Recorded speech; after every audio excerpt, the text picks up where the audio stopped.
예, 존 버년이 12년 동안 감옥에 지금 투옥돼 있었는데, 그 중에 첫 번째, 그리고 두 번째 나눠 투옥됩니다. 첫 번째 한 10여 년 정도 투옥된 감옥이 있었던 자리를 기념해서, 표시를 해놨습니다. 그래서 지금 바닥에 보면 이 자리가, 바로 이곳에서 옛날에 존 버년이 투옥됐던 첫 번째 감옥의 터를 말합니다. 영어로 어쨌든 써져 있는데, 그 세 번째 줄 보면은, 재미있는 단어가 나와요. GAOL 이라는 단어가 나오죠. 베드포드 카운티 GAOL인데 저 단어를 어떻게 발음하냐면 제일로 발음을 합니다. 똑같은 오늘날의 제일이란 단어가 따르게 있죠. 네, 그 옛날 단어로는 저렇게 사용하고 있습니다. 예, 지금 있는 자리는 존 버년이 두 번째 투옥됐던 감옥의 자리터입니다. 다리죠. 그 다리 위에 건물이 있었고 그 건물 안에 감옥이 있었다고 알려져 있습니다. 그 자리를 기념하는 명패가 지금 여기 기록되어 있습니다. 그리고 이 다리 바로 이쪽에 보면은 스완 호텔이라고 있는데 그 철로역정에서 보면 뷰티풀 하우스 아름다운 집으로 묘사가 되고 있는 걸로 알려져 있습니다. 이쪽에서 두 번째 투옥됐을 때 존 버년의 아내가 이 자리에 서서 기도했다고 알려져 있죠. 그리고 일설에 의하면은 첫 번째 감옥에 투여된 있었던 기간보다 이쪽에 짧았던 이유들 중에 하나가 뭐냐면 뭐 아내의 기도도 당연히 있었기는 하겠지만 당시 존 오웬이라고는 청교도 대표적인 사람 중에 한 명인데 이 존 오웬이 링컨 비숍을 찾아가서 이 존 버년의 석방에 대해서 강력히 요구했다. 그렇기 때문에 빨리 석방되었다라는 얘기를 좀 하고 있습니다. 베드포드 브로드웨이에 있는 존 버년 조각상입니다. 이 동상 밑에 존 버년 밑에 있는 것들 이 부조로 해놓은 건데 처음 장면은 아마 철로역정 읽으신 분들 기억하실지 모르겠지만 지금 존 버년이 그 부도의 길을 떠나는 장면을 기록하고 있는 거죠.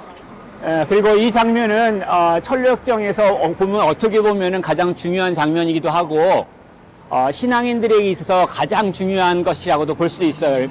존 버년이 아까 철로역정에서 보면 크리스찬이죠. 짐을 갖고 있는 사람인데 그 짐이 바로 십자가 밑에서 떨어지는 것들을 기록하고 있습니다. 우리가 갖고 있는 인생의 짐들이 크리스찬으로서 언제 해결되는가라고 했을 때 십자가 밑에 와야 된다는 것들을 분명히 메시지를 담고 있는 거죠. 이 정면에 있는 장면은 지금 크리스찬이 완전 무장을 하고 아볼론이라고 하는 존재하고 지금 싸우고 있는 장면입니다.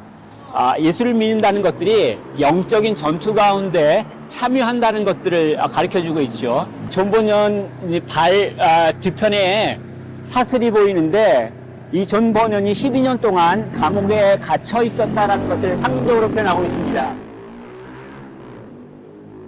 두 번에 걸쳐서 감옥에 갇히게 되는데 그 두 번에 걸치는 것에서 두 번째 그 감옥에서 완성했던 것이 바로 철로역정이었습니다. 예, 여기는 지금 존 버년 목사님이 베드포드에서 사역할 당시에 살았던 집터예요. 이 베드포드 안에 있는 건데 원래 태어난 곳은 하로든이라고 하는 조그만 동네, 여기서 좀 가합니다. 거기서 이제 첫 번째 결혼하면서 엘스토우라고 하는 조그만 옆에 동네 거기 사시다가 회심을 하시고 난 이후에 이쪽에 있는 교회에 참석하고 또 본인의 교회를 시작하면서 이쪽 베드포드에 와서 이쪽에 살았던 집터로 남겨져 있습니다.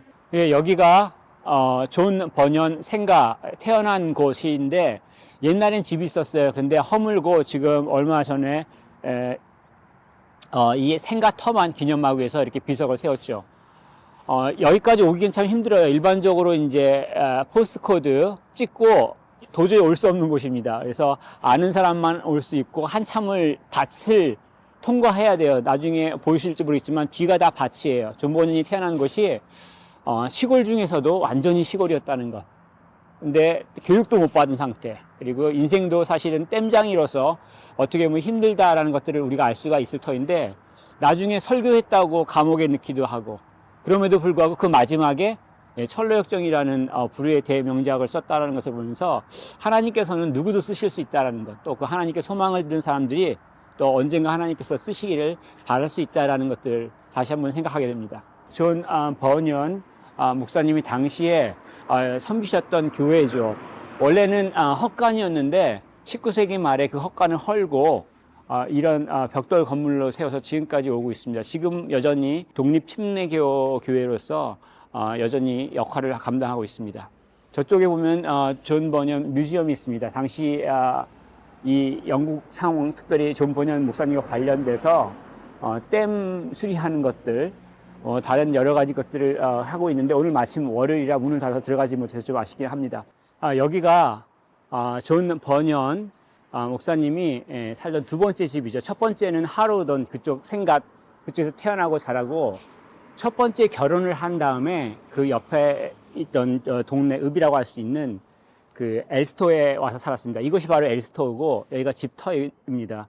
이제 지금은 집은 허물고 그 명패만 붙여놨죠. 그러니까 레스토랑으로 지금 사용하고 있긴 한데, 생각해 볼 것들이 있습니다. 무슨 얘기냐면, 존 버년 목사님이 훌륭한 크리스찬으로서 철로역정을 기록을 했지만, 그 목사님이 크리스찬이 되는 과정을 어떤 분들은 여러 단계로 나누고 있어요. 예를 들어서 피터 모든 교수 같은 경우에는 세 단계로 나누고 있는데, 그 중에 첫 번째를 릴리전 단계로 보고 있어요. 그게 뭐냐면 교회 왔을 때, 그리고 교회 와서 예배 드리는 경우, 특별한 경험들을 할 경우도 포함됩니다. 두 번째 단계가 뭐냐면 모랄리티라고 얘기해요. 무슨 얘기냐면, 그러한 종교적인 경험이 반복되다가 어떠한 경우에 굉장히 도덕적인 감각이 민감해져요. 예를 들어서 존 버년 같은 경우에는 주일날 아침에 예배드리고 오후에 티카시라고 하나 그 자치기를 했어요. 근데 그게 너무 죄스러운 마음이 들어서 더 이상 하지 않았다는 것을 기록하고 있는데, 그러한 민감성이 생긴다는 얘기예요. 그런데